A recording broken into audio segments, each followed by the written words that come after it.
Welcome to Non-Partisan Hacks, the number one podcast about good government from the local level on up.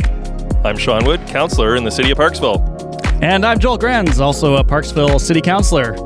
Quick reminder before we get rolling. The opinions you hear on this podcast are our own. They don't represent Parksville Council or any other body we're part of, except maybe Sean's D&D group. I'm not in any D&D group anymore. I did play for a little while. We're recording out on Joel's deck, soaking up some fresh air, and hopefully the neighbors don't start mowing the lawn halfway through. And our guest is a multitasking like a pro. She's actually out grabbing bread that Sean baked. Did you get the bread yet? I saw the bread. I'm going to take it on the way out. Yeah, it's waiting for her. Okay. Well, that person you just heard is Sean. Karin Kirkpatrick, leader of BC's newest political party, CentreBC. Karin served as MLA for West Vancouver Capilano from 2020 to 2024 with critic roles in housing, childcare, gender equity in children and families. Outside of politics, she's been a powerhouse in the nonprofit world, leading Family Services of Greater Vancouver, the Real Estate Foundation of BC, and holding senior roles at UBC and the Greater Vancouver Board of Trade. Karin, welcome to Non-Partisan Hacks. Hi there. Thanks for inviting me. Did we get the bio right there? You got the bio right. Yeah. Sometimes you need to scroll to get all the things I've done because I'm so old now. But yeah, that was good. You hit the highlights. Yeah, I think we missed a bunch of credentials though. Don't you have some relevant education in what you're doing now? Yeah, I have a little bit. I'm always embarrassed to say it because I sound like I could never make a decision and I just stayed in school. But yeah, I'm a chartered professional accountant. I've got a Master of Laws in climate change trade law and an MBA. And I'm sure there was something else I did at some point, but yeah. Underwater basket weaving, probably, maybe? Probably, yeah. Scuba, snorkeling, something like that. Nice, yeah. Well, thanks again for coming on the show. This is our very first podcast episode, I believe, right, with the provincial level of... Currently elected. Actually, no. I'm not currently elected. Very recently. Currently very active, though. Currently very active, elected. Still active in politics, in fact, in a new way. And the new way is CentreBC. So maybe, why don't we start off with what is CentreBC? CentreBC, it's not the newest political party anymore in BC. I had to change that on our website. But we are a fairly new political party in BC. We are, as you can deduct from the name, we are center-focused, moderate, trying to really be in the center of those two very divisive factions that seem to have developed in the last decade in politics. So trying to base our decision-making on data, on pragmatism, on working with communities, and trying to stay away from the ideological dog whistle kind of politics that we've really seen in the past while, because that kind of politics doesn't end up with good policy. It doesn't end up working in the best interest of British Columbians, and so that's the void that we saw in the political spectrum, and that's where we sit. Well, that's like music to our ears here, I think, on Non-Partisan Hacks in terms of the as local government people who are not in parties. We have to make all our decisions based on the best possible data and trying not to bring ideology into it because we don't have parties telling us how to vote. How does that play out in the legislature, though, where there theoretically would be a party telling you how to vote, or how does that work? Well, it's interesting here in BC, and it's something that I pointed out as being problematic prior to the last election. You've got one party that, on the government side, that really tightly manages its messaging, very centralized messaging, and everybody's got to be on point. Then you've got the Conservative and official opposition status, where they really talked about the ability to have free votes in the House. So my challenge on both sides of those is when you're looking at a free vote, how does a voter know who they're voting for? Because a party has to have principles, issues that they stand for, and there's got to be clarity for the voter in terms of how are those votes going to roll out. So when you've got people voting individually on a whole number of things, then it loses the value of even having a party. Now, at the same time, there are always going to be things that are very personal to a particular riding, are very personal to a particular MLA. those are conversations that should happen in the caucus room, and there's got to be some ability on those things that are just very important on moral grounds or whatever to have a little bit of flexibility. But on the other side of the house, when you've got messages that are too tightly managed, really the MLAs aren't having the opportunity to truly represent the issues in their particular community. I find the messaging very homogenous, so it's not specific to a northern MLA. It's not specific to an urban MLA. There's kind of one message that comes out of the NDP. Repeat, repeat, repeat. And in some ways that's very effective, but it's not in the best interest of British Columbians. Yeah, I love the idea of CentreBC because it seems like you're trying to speak to the greatest amount of taxpayers, the population, the people in the province.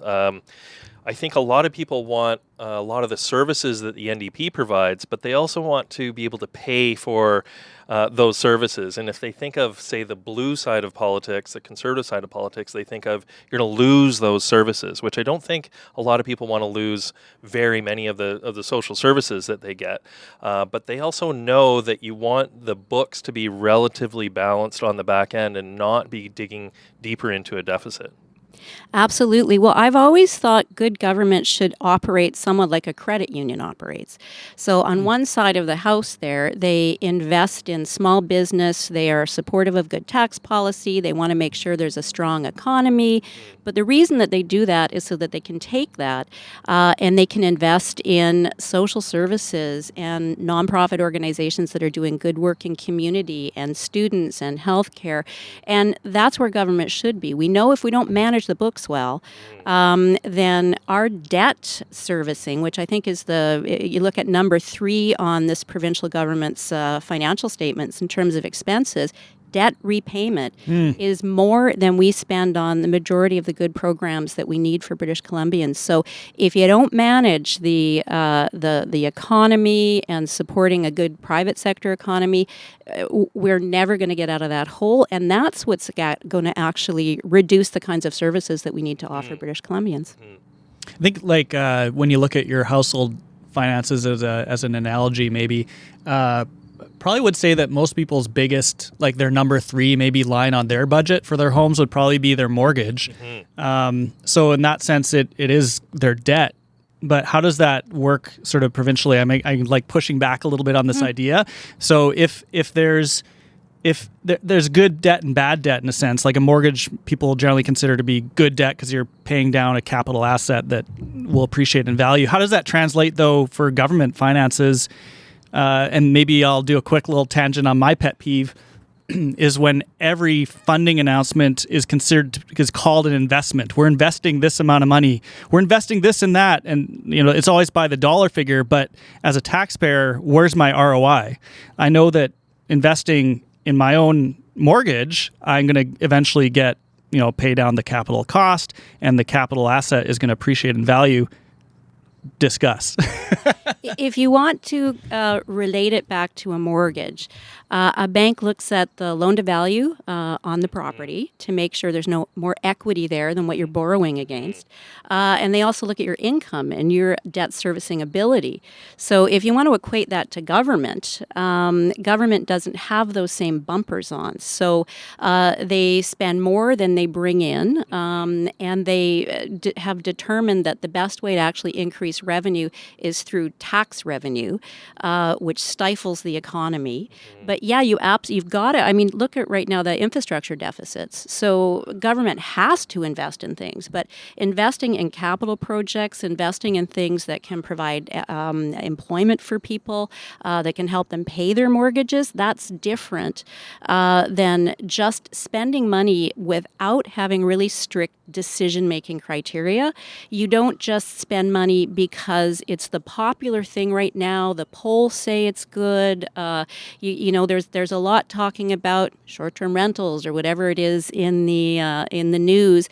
That's not how you make spending decisions. You base it on pragmatism. Where should that money be spent? Where there's a lack of data tracking. So where are we spending our money that's most successful? Those are the things we should be investing in. If you're hiring additional staff in the public sector, I'm okay as long as they're frontline workers. We need more social workers. We need more nurses. So it's where you're spending that money and what is the investment back to you. But the bank is not going to loan you that money if that's the criteria that you've got to look at. Yeah, I kind of think of it as the bank will loan you the money if it's for a capital investment like your house. Mm-hmm. But if they start to see that you're taking a loan out for your operational costs, like your groceries or gas in the car, that might make the lender quite nervous. And I think the provincial budget has a lot of operational debt as well. And so when the credit rating agencies look at the plan, they're not seeing the plan right now, from my understanding, Karin. No, they're seeing scrambling and trying to make up for bad previous decisions. But you're absolutely right. Again, I'll equate it to if you're a nonprofit and you're going to this government asking for funds for something, they won't fund your operating expenses. They will only fund a specific program or a capital asset or whatever it is.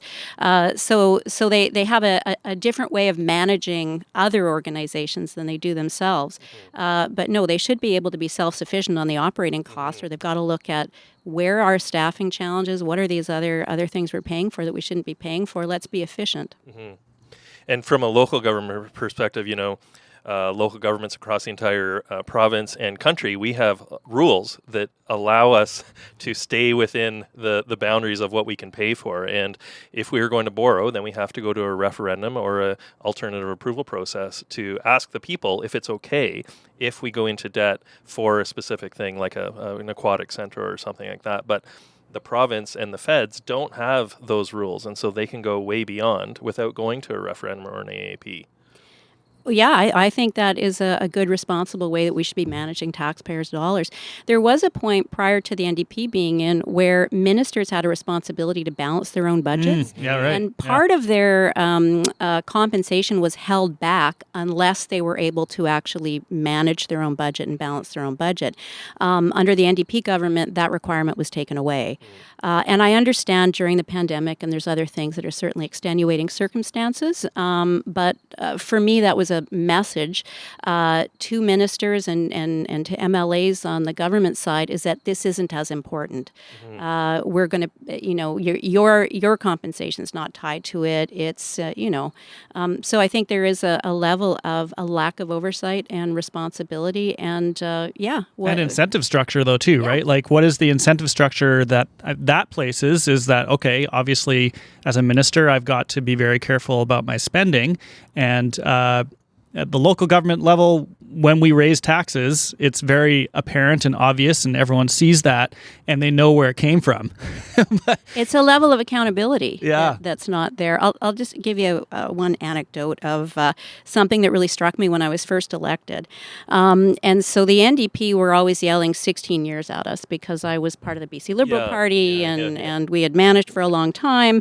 And when I would ask questions in question period or when I had opportunities to ask questions on legislation, the answer to me was always, we've spent more money than the previous government ever spent on mental health, or we've spent more money than... And I always think, when I was running a nonprofit organization and I went to my board at the end of the year when we were looking at the budget, and I could say, I'm sorry, we didn't do all the things we said we were going to do, but I spent more money. I spent more money than any other CEO has ever spent. That is not going to get me. Yeah, that does not go well. Yeah. So, and it's that same, it's not how much you spend, it's where you spend it and how effectively you spend it. Well, and that gets back to my we're investing in pet peeve is that you see the big banners at press conferences, we're investing X million dollars in this thing, but if it truly is an investment, then please tell me what the return on that investment will be. I get with government, it's not going to be necessarily a financial return, although even there you could probably put a lot of those potential returns into financial sort of frameworks. But yeah, social services, health outcomes, all that sort of stuff. I'd love to see that quantified in some way, as opposed to just saying we spent this much money and call it an investment. But I feel like a lot of what we do in terms of talking about the money government spends is treating it like there's going to be some kind of like just by spending it, that's all we need to do is spend the money. The return will be there. Yeah, that's just, we don't even talk about that. Yeah, no, that doesn't. Government, I mean all governments, but I will particularly the NDP government are not good at providing true, real data on outcomes. And so if you're spending money, you need to be as your rate of return or whatever your outcome is going to be. And those numbers get a bit foggy, and it's very hard for the average British Columbian to understand, but we keep hearing these announcements. I'm going to use childcare as an example. Is this $10 a day childcare? John Horgan promised it in 2017. The federal government is actually funding it and providing money to British Columbia to be able to get that money out the door and to get things set up. Right now, we have a huge deficit of about 170,000 spaces in BC, and about 11 or 12% of our spaces are $10 a day childcare.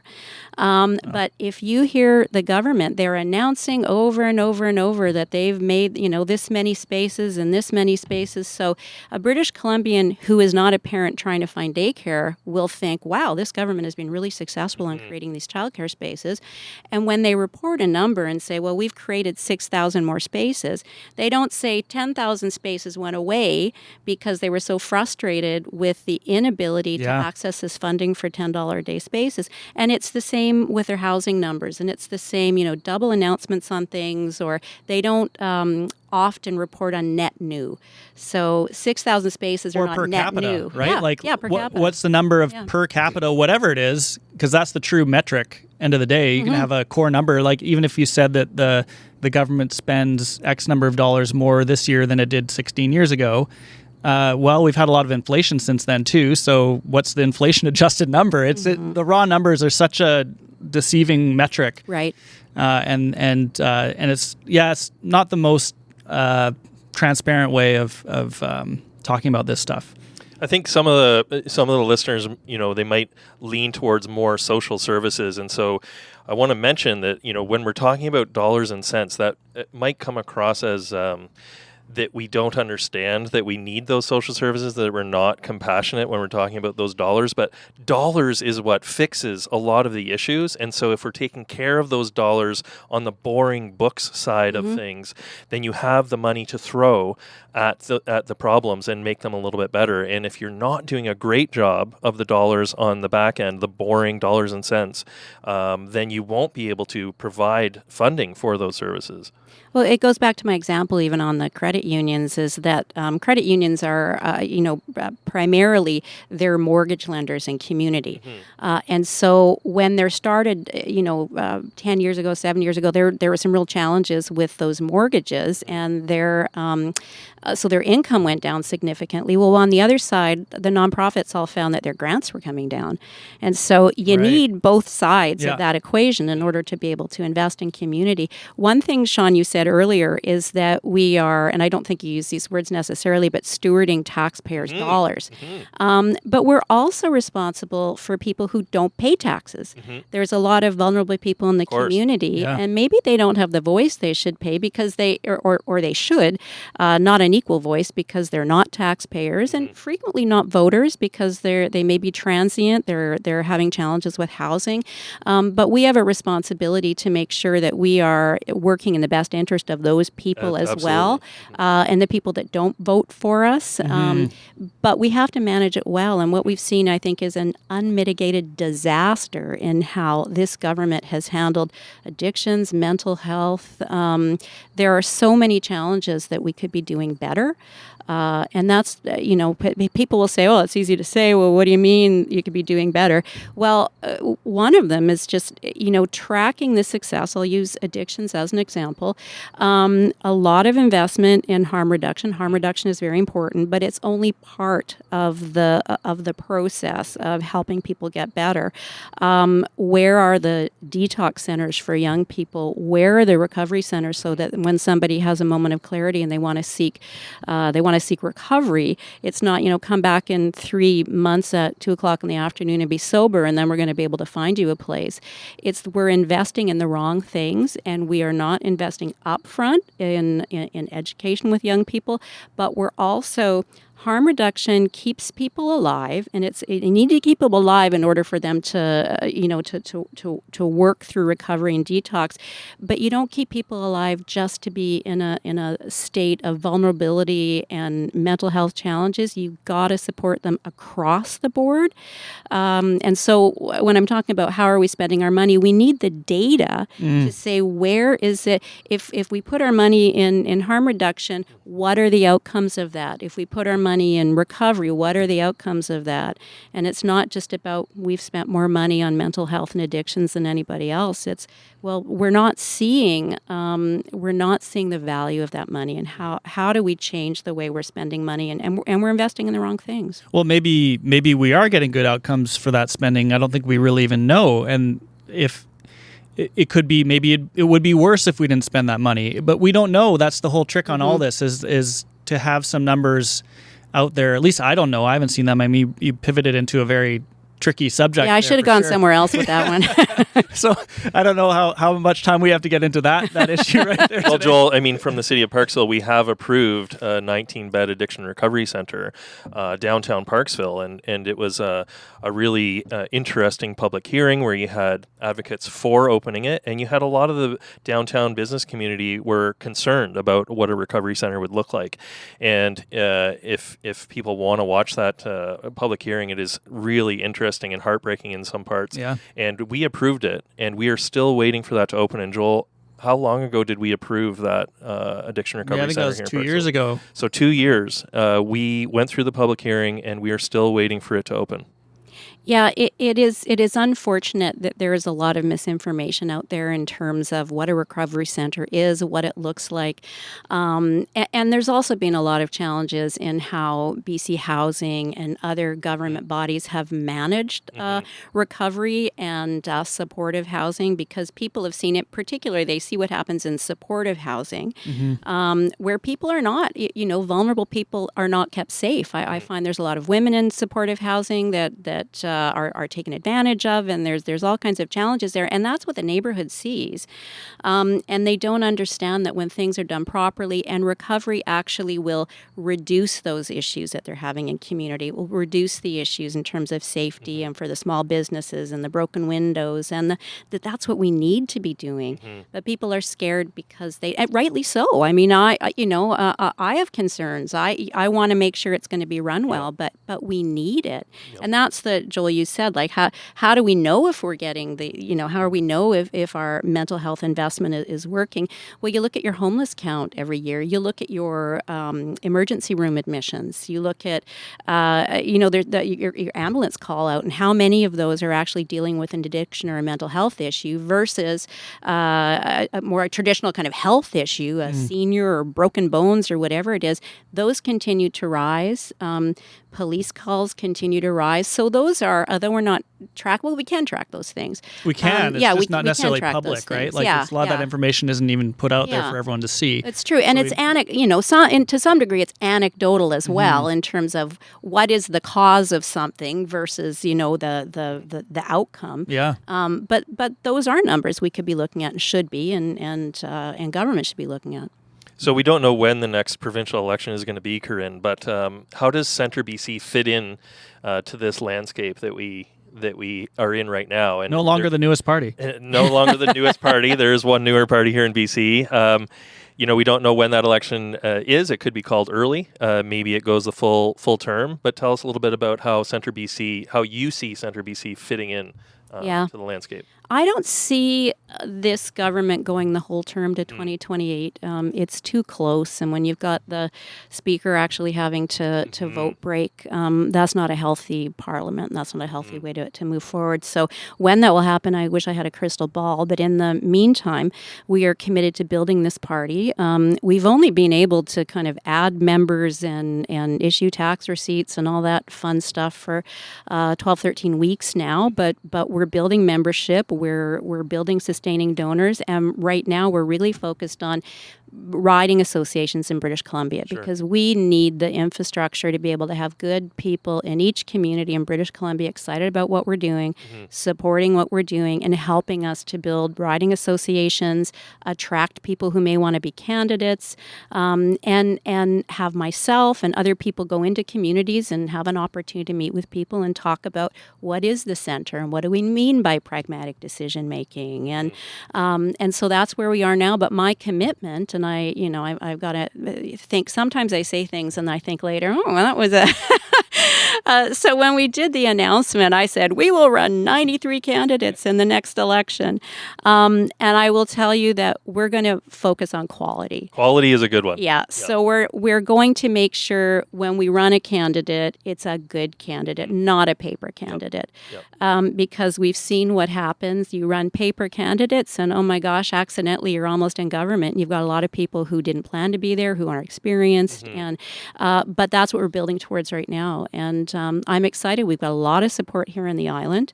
We've got a lot of support in Kelowna, Lake Country, Kamloops area, and in Vancouver proper. So I don't know what Vancouver proper means. I guess it's all proper, right? Yeah. The whole Lower Mainland. Parts are very improper, I think.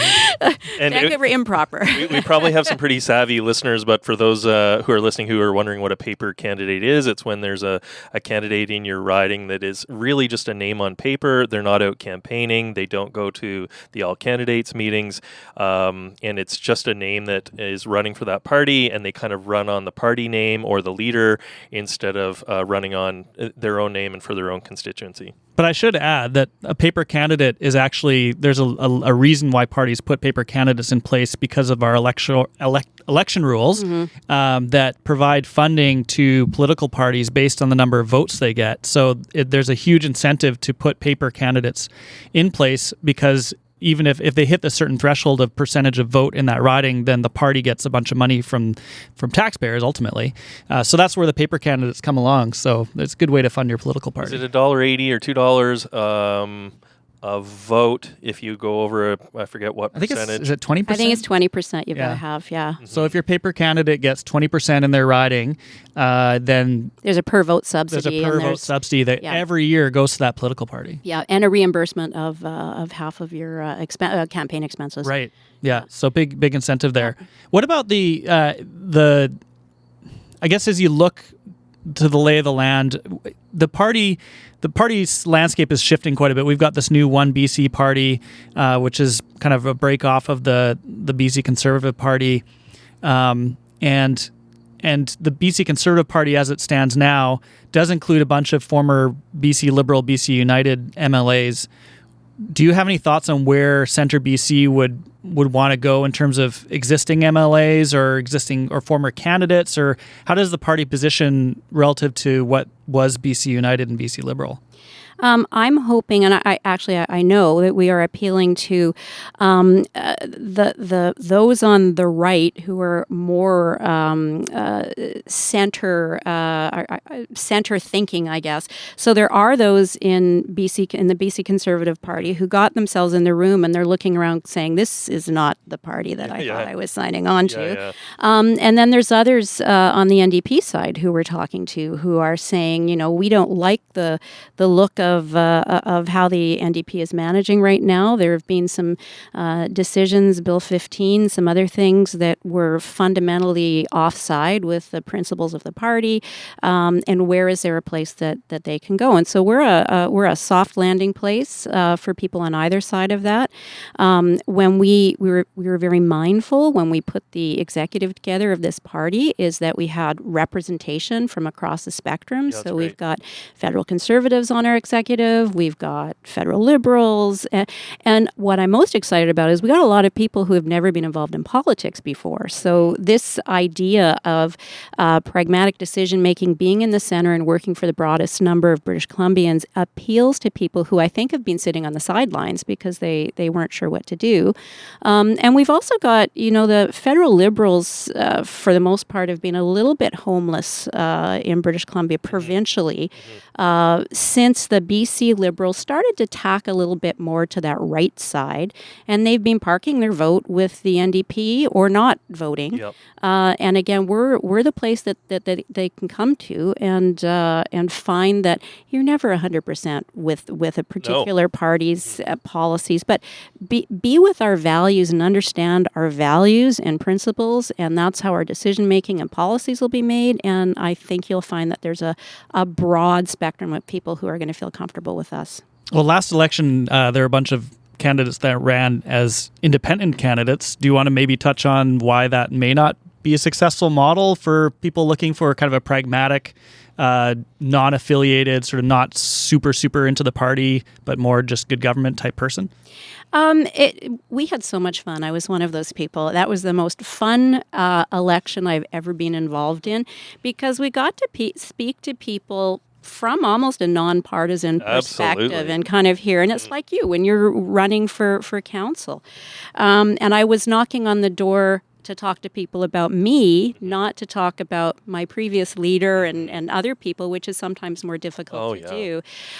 So we had a pretty good showing considering we were independents. More independent candidates ran in the last election than have ever historically in British Columbia run. Yep. I think they were empowered by the message, and there was in particular the five of us. We call each other the Fearless Five. I'm not supposed to probably tell that publicly, but with my four other they had been sitting candidates or sitting MLAs, incumbents at the time, that the BC United name was pulled off of the candidates. It's all, people don't really understand how all of that happened, but we had candidates, great candidates, and then one day they were unaffiliated candidates because the party couldn't pull them out of the election, but could pull the name affiliation out of the election.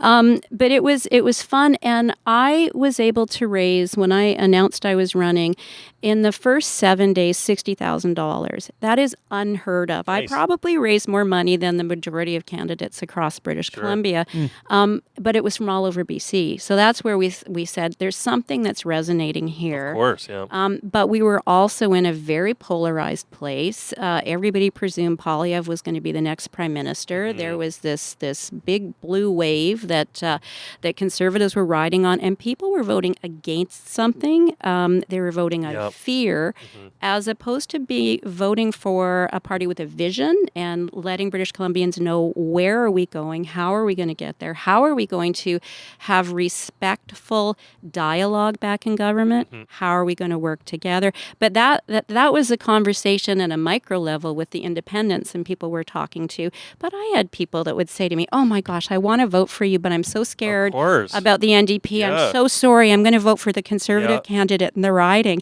And that was, we want to change that so people are excited about voting for something. And once you've got a three-party system where you've got a real clear party that can participate and be part of civil conversation in the House, that's when you're going to be able to vote for something and not against something. Love it. Yeah, boring conversation in the House is what we're all about here. It's the more boring it is, that might mean that there's actually work being done and not just doing things for sound bites on social media. Absolutely. Housing and affordability, Karin, are still top issues. From your perspective, what's one practical step that government could take right now to make a real difference? Housing and affordability. We talk a lot about numbers, how many units government is going to produce, and those numbers are off. But looking at what are those units for and how are people going to use them, and we need workforce housing, and we need housing for our first responders, and we need to focus on creating communities where, and I'm from West Vancouver, and so I say that because the reputation there is very much NIMBYism, and we don't want anybody else here, but there are a lot of people in West Vancouver and the North Shore who realize people can't afford to live here, but we need families for our schools to survive. We need small businesses to be able to have customers. We need teachers to be able to live here.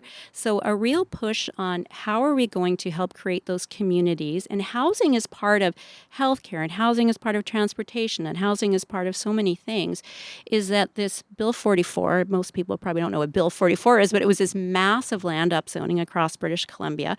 It was not unique to different communities. Lytton, who has, hardly any houses there, still had to do upzoning on all of their residential properties. So that is not the solution. It's not just adding units. It's not adding mass units. It's helping to create healthy communities that have small businesses, family-oriented communities, outside space. So that didn't answer like how are we going to do it as much as how do we work with different communities to make sure we've got the right kind of housing. And I'm sorry, I'm going to go on just for a moment, but there are other ways that we can access housing that are not building 20-story buildings. There's so much land available in backyards, and so the encouragement of gentle upzoning and gentle density, you've got much more buy-in from communities. We know real estate is expensive, so if I'm struggling paying a mortgage, if I can have a carriage home, or if I can have some other way my family can stay there, or my grandmother can stay there, those are the kinds of things that are low-hanging fruit. The reuse of housing, there's so many houses being knocked down now for larger construction. Those houses can be rehomed. They can go to other places. Rehome the home. Rehome the home. But there are so many building code requirements and impediments to be able to do that. So let's look at how can we use the stock that we've got now more efficiently. How can we use the property that we've got? The biggest owner of property in British Columbia is our governments, municipalities and the provincial government. There's a lot of space, school space, things that are close to services that we should be utilizing. And whether government should be in the direct business of building houses, I'm not sure.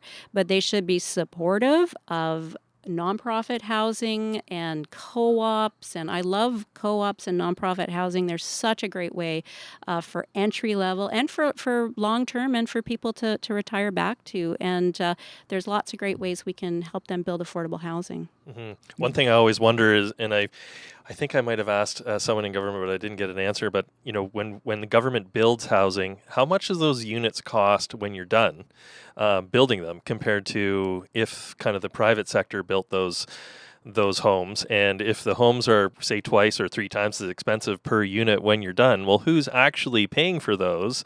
And so how does that help the cost of living out there in communities if your money is being used to build homes that are three times as expensive as what the private sector could build? Yeah, absolutely. Now, I have a bit of a real estate development background many years ago. It was my first job and career working for a private developer, and I love development.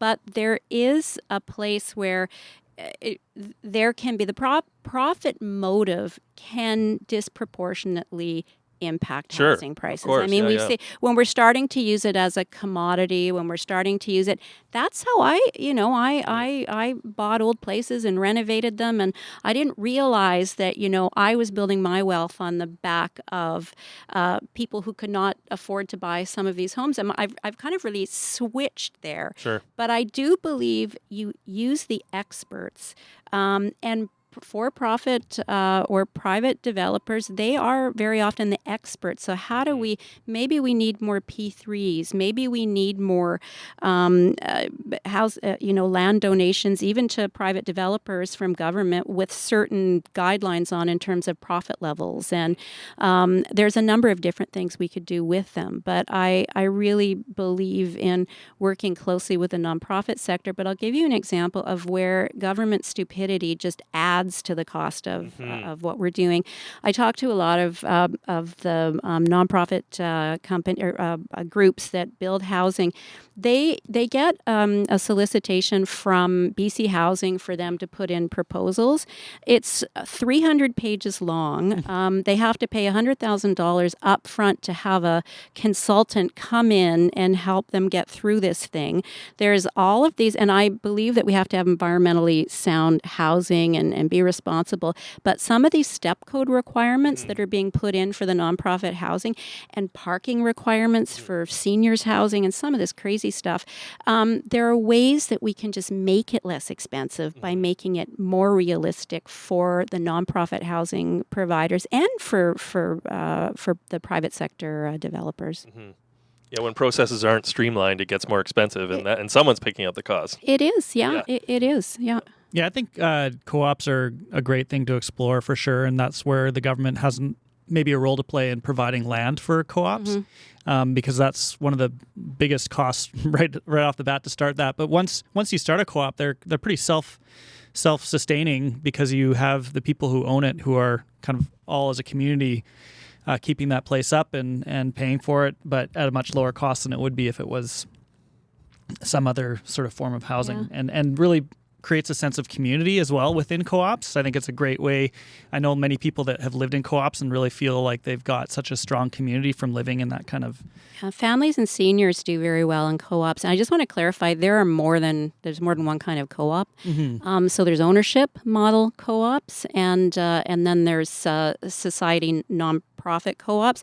The ownership model co-op I find very interesting because you may only be able to it's easier to buy in. You've got a lower amount up front, but then when you sell that co-op in future, there's a cap on what your profit margin is, and so people aren't going into those ownership homes with the idea of speculating on the upside of that. They're moving in because it's a home. Yeah. And that seems to be the kind of whatever the model is, and I'm not an expert on all the different models, but the co-op idea seems much more community-based and more like I'm there to live within this community as opposed to I'm here because I'm going to I want to speculate on housing or I want to make a bunch of money on housing. I just want to have a good place to live with people that I enjoy living with. So I have a question for you. You're probably going to ask me this, though. Yeah, I'm going to okay. jump ahead. How do you think the short-term rental legislation has impacted availability of housing? And what do you think some of the consequences were of that? Well, Am I allowed to ask you a question? Yeah, absolutely. Yeah, for sure. Well, I think that's interesting you bring that up, and maybe a good opportunity to mention the first kind of thing that we worked with you on within Parksville was the short-term rental legislation that was brought in, I guess, 2 years ago. From the Parksville perspective, we've always allowed short-term rentals, but they're treated like a business. And so you had to have the proper zoning, you had to pay a business license already at the time, and you had to have some sort of other requirements that businesses would have. And from my perspective, short-term rentals should be allowed when they're treated when you treat like as like. So if you are competing against hotels and you're basically a hotel, then you should have very similar requirements as a hotel would have. And that's where we have the OAP was added, which is basically a hotel tax that short-term rentals didn't used to pay, and now they do, and they have for quite a few years now paid a tax that is collected much like hotels pay. So all that is to say that the playing ground the playing level field. What's the analogy? Yeah, Playing field. Yeah. Playing field. Sean's always the expert on the sayings. No, I'm not. Has to be even and equal between who you're kind of competing against, and you're competing against hotels. So is it working? Well, within Parksville, we have actually specific zoning that is intended for short-term rental only, and the legislation originally was going to capture that and force all these essentially hotels. They were hotels. It's just the ownership model wasn't like a normal hotel. It's that all the units are individually owned, and so kind of could technically be rented out long-term, except for the zoning doesn't permit it, for one, and all the services around in that area aren't suitable for long-term living. It's intended for short-term because that's a major tourism driver in Parksville. So fortunately, with your help, when you're shadow minister and the collaboration of a lot of different groups, including our tourism association here, staff working with staff at the provincial level, at the municipal level, working with provincial staff, we were able to get an exemption for our resort row, which is a big sigh of relief because it's an economic driver in our area. It brings a lot of jobs, and these are also, like I mentioned, individually owned units. So it's not like it's some big foreign hotel chain or something that's running out of Parksville. These are a lot of local people that own units in there, or people in the Lower Mainland, and so we wouldn't want to lose that economic driver in the community. More generally in the province, I'm not sure. If you're asking the question, I don't know. I haven't seen the numbers on whether we've seen more rentals being available. From within Parksville, I say there's some confounding variables because here in Parksville, we have approved a lot of rental housing. Long-term rentals. So we're going to see the vacancy rate come down to a more healthy level, I think. And I don't know that you could attribute that to short-term rentals being converted to long-term rentals. It's hard to tell because we've built a lot of long-term rentals. For me, Karin, the issue is I see the provincial government using a very wide brush on an issue that could have a lot of negative repercussions. I think their collective hearts were in the right place, but it's always good to talk to the people who are on the ground. Talk to the local governments. Yeah. If I'm going to make a policy adjustment for whatever, volunteer first responders, volunteer firefighters, search and rescue, I would want to chat with those people to see what's going to help them the most, instead of being in a bubble and thinking that I know better than the people on the ground. And I'm not saying that's necessarily what happened on the short-term rental Bill 44 stuff, but it's a very precarious position to think that you know better than even our director of planning in the city of Parksville, who is super smart. Shout out to Blaine, and he knows exactly what you're trying to do and what might best facilitate that. And I never want to feel like I am the person who knows all the best ways to go about solving a problem. And so to me, that's kind of how I look at that Bill 44 issue. And I think there's probably other issues that we could fit under that umbrella. Absolutely. And that's one of the reasons I brought that up too, is an example of a lack of understanding at the municipal level what the needs of the community are. And so Bill 44 with the mass upzoning and the short-term rentals, I remember that bill was put together very quickly. I think it was also in response to media as opposed to response to data collection. And when I was asking questions, because as a shadow minister, I was able to, on a clause-by-clause basis, go through that legislation. And I said, well, will this include Parksville?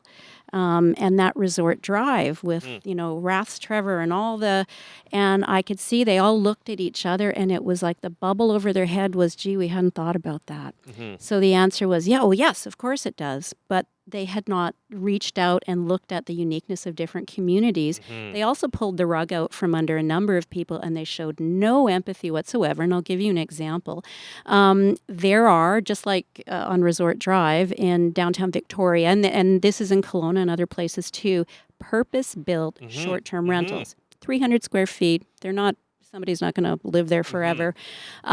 Those were purchased as short-term rentals. They were being operated as short-term rentals. They were zoned in the community as short-term rentals. People paid a premium when they were buying those. And overnight, that short-term rental legislation, because I think you'd said it, the net gets thrown too widely, people were financially devastated by that. Overnight, the value of their homes went down, or the homes, but their investment, it was an investment, and that's fine in that case, went down 25-30%. And an example of people who owned in there, a student I was talking to at UVic, who her family had helped her get the down payment, bought one of those and was using it for her tuition and living expenses. She rented where she was staying.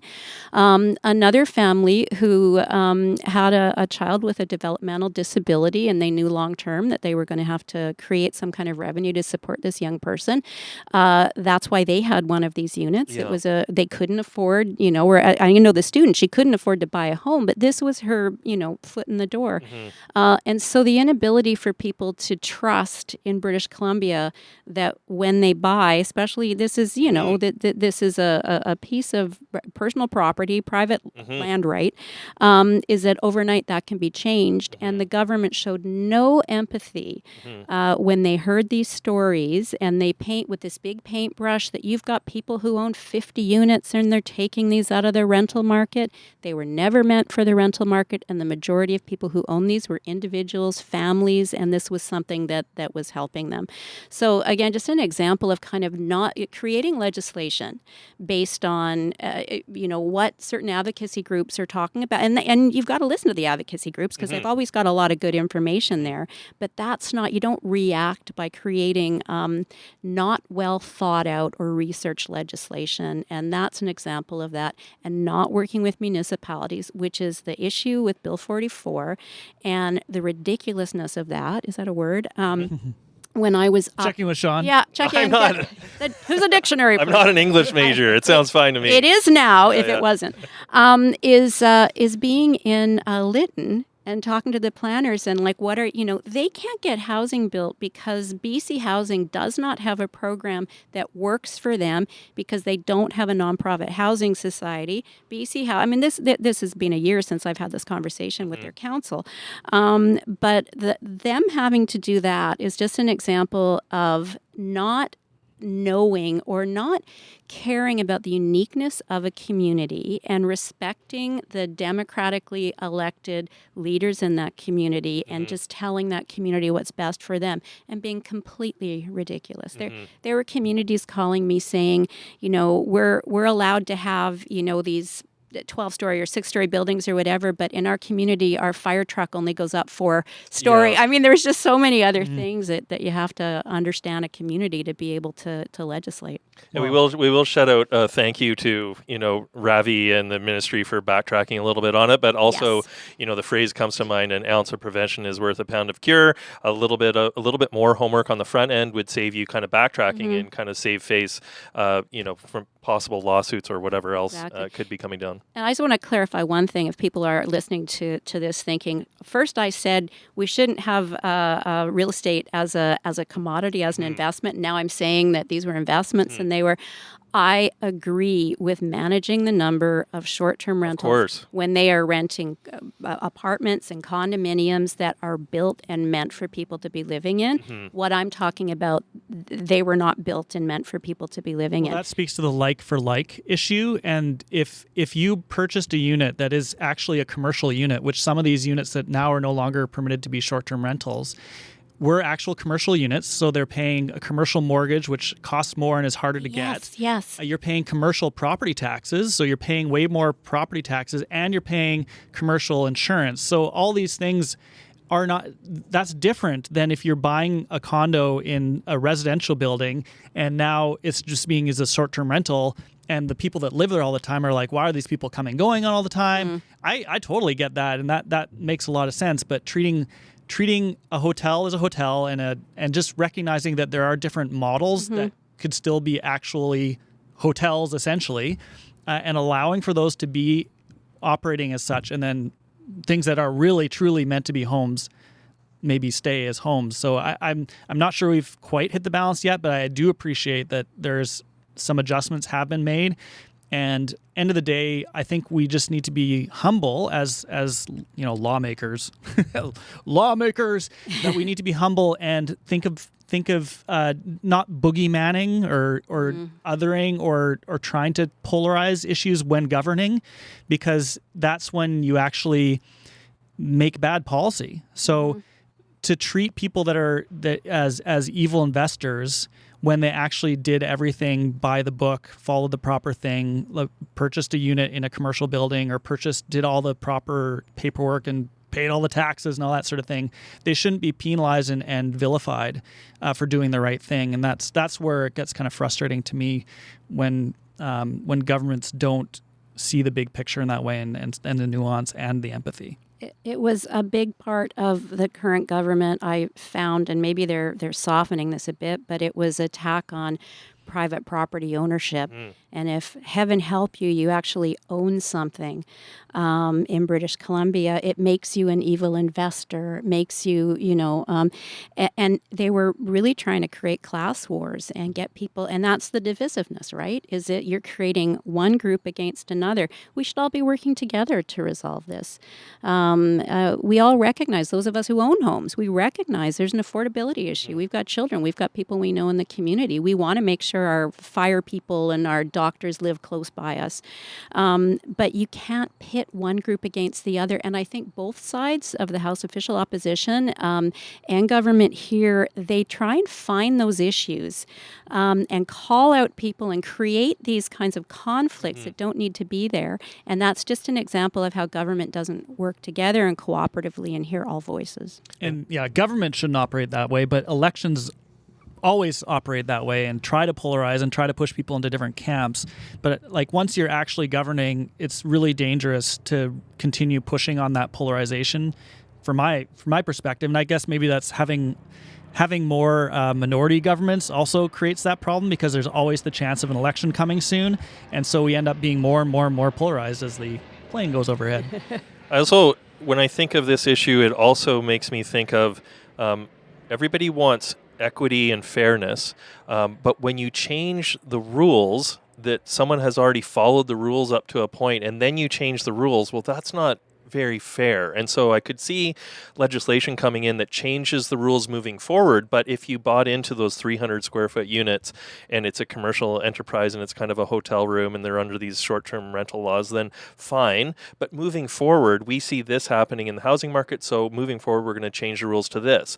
But when you had someone follow all the rules and do everything legally, and then you change the rules after that, it's actually really disrespectful, and I don't think anyone likes the rules changed against their own perspective, and they were following the rules up to a point. I think it's a completely different angle if you're going to change rules moving forward. Yes, this happened. Yes, we're going to keep it like that, but moving forward, this. I think that's a more respectful way to roll out policy. We had suggested grandfathering. I don't think that's even the right term. It isn't anymore, but I mean, yeah, but you know what I mean. It's fine. Yeah. It's fine. People know what you mean. Yeah. Grandmothering? Grandmothering? I don't even want to have this conversation. Why do you keep bringing these things up?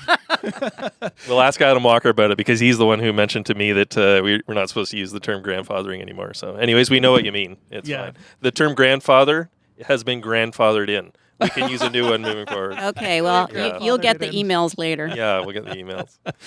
All right. Well, maybe final topic is just looking ahead. If we were to have this conversation a year from now, where do you see CentreBC being? What do you see the lay of the land politically? Or how are you vision casting for what the future is for our province, and that we all want to see successful, right? Well, there's a couple of things.